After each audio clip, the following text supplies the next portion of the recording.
Now, this is Missouri's first trip to Vanderbilt since 1957. That game ended in a 7-7 tie. Neither team completed a forward pass. Now, these two teams will do a lot more than that. What happens during their Tiger Walk is they walk out those doors, they walk past fans, they walk down a hill, and then they enter Jordan-Hare Stadium. They'll need help from the most unreliable expert in all sports, the BCS. However, the event staff gave them no response when they asked why they were getting kicked out, and they were escorted down the ramp and out the back of Mizzou Arena. Garrett, Tristan, and their friend Hayden Lee were driving to a friend's house one night in January. They were traveling along this road when they went out to the side. This is a 450-page document outlining the class action suit. As you can see, well, it's pretty lengthy.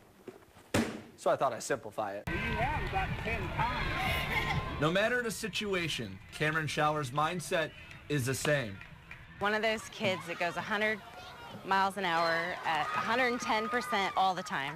When she was little, I used to always say she was like Bam Bam. And so I would come with Cam Cam. That constant energy doesn't stop, especially when watching the Missouri Tigers and her favorite player, Emily Crane. She's a really hard worker, and all the time that she's on the field, she always looks like she's giving her hardest. But on March 28th, Crane sprained her MCL going after this fly ball. Finding out she would miss 2 to 3 weeks, Emily needed something to lift her up. In comes Cameron.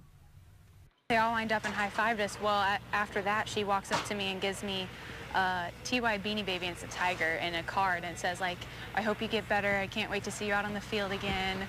Love, Cameron, and my friend Tara. And it was such a cute little card. And so that whole game I held the tiger. Its name is Oasis, and I was like trying to make sure that I wanted her to know that I really appreciated it, and I wasn't just like showboating it, but I wanted her to know that I really cared about it. So I was like, I'm gonna sit this tiger by me the whole game. And it really did mean a lot. However, a day later, Crane found out young Cameron broke her arm in her own softball game, prompting Crane to give her a tiger that helped her get through an injury in high school. She gave me this tiger, and I really liked my tiger that I had from surgery, but I was like, she needs this tiger more than me. Did it come out? Just for a second, then went back in. But instead of just sending the tiger to Cameron, Emily and her teammates made a surprise visit to the hospital with the tiger in what seemed like a dream to Cameron. I thought I was asleep at first because of the medicine I was on, and I didn't think that they were really there. I was really surprised. It was a moment that brought Cameron to a smile and a trip down memory lane for Crane. And I just told her that, you know, these girls look up to you guys, and I just thought that was awesome that they could do that for them, and that what great role models they are for the girls. Growing up, you're that kid. You're the kid who looks up to everybody, and I always told myself that I wanted to be like those people. I'm just really happy to see that, like, the way that my little tiger helped me through my surgery 2 years ago is keeping a smile on her face. Because, I mean, it's tough, like, being a kid and you want to play. I mean, I want to play now, but it's different because they think it's the end of the world, and I'm just really happy that I could help in some way.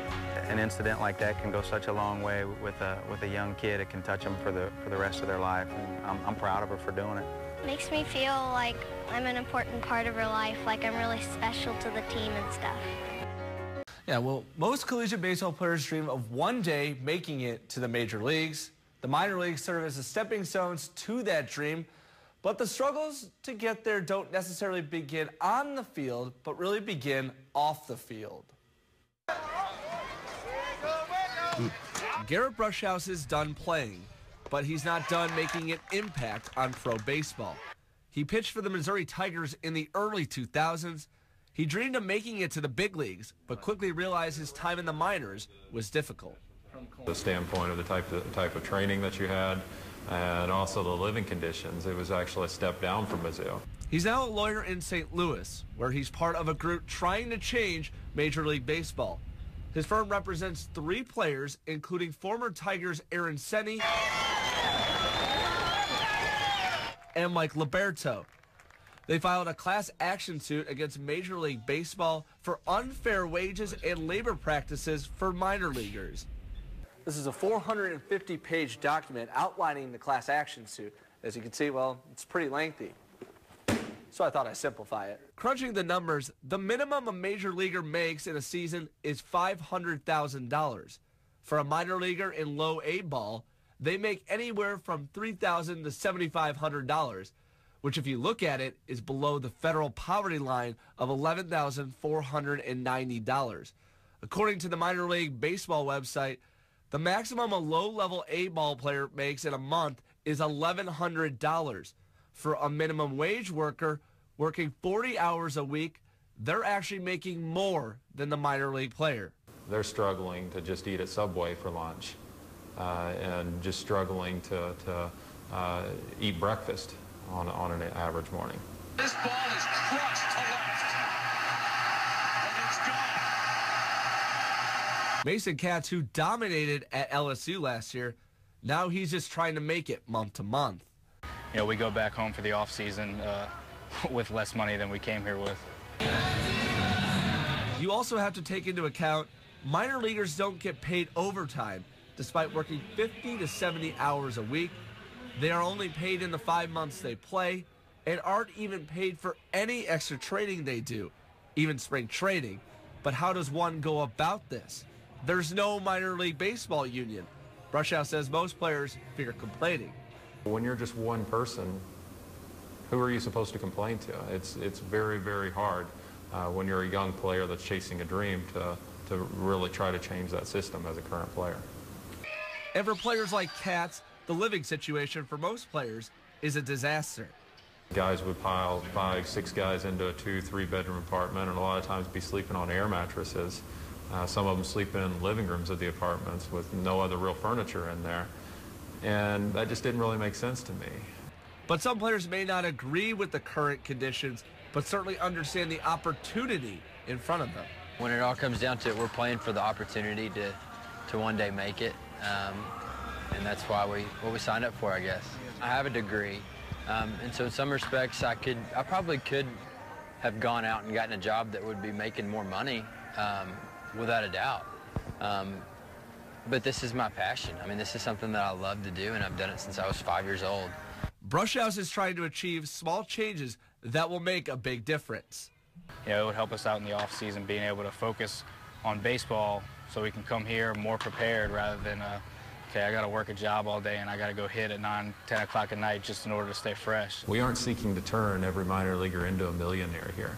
We're just seeking that they comply with the same laws at McDonald's and same laws that Walmart are complying with, where they're just paying a minimum wage to these guys in overtime. So they aren't going to suddenly get rich. The minor leagues are still going to be a proving ground.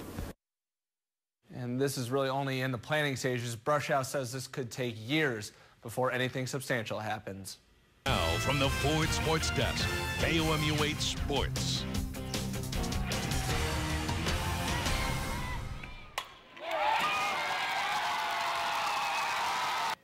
All right, more on that crazy finish in a moment. Wild day in Missouri sports. So first to basketball. Kim Anderson is a legend in the state of Missouri. Born in Sedalia, he played under Norm Stewart at Missouri, where he won the 1977 Big 8 Player of the Year with the Tigers.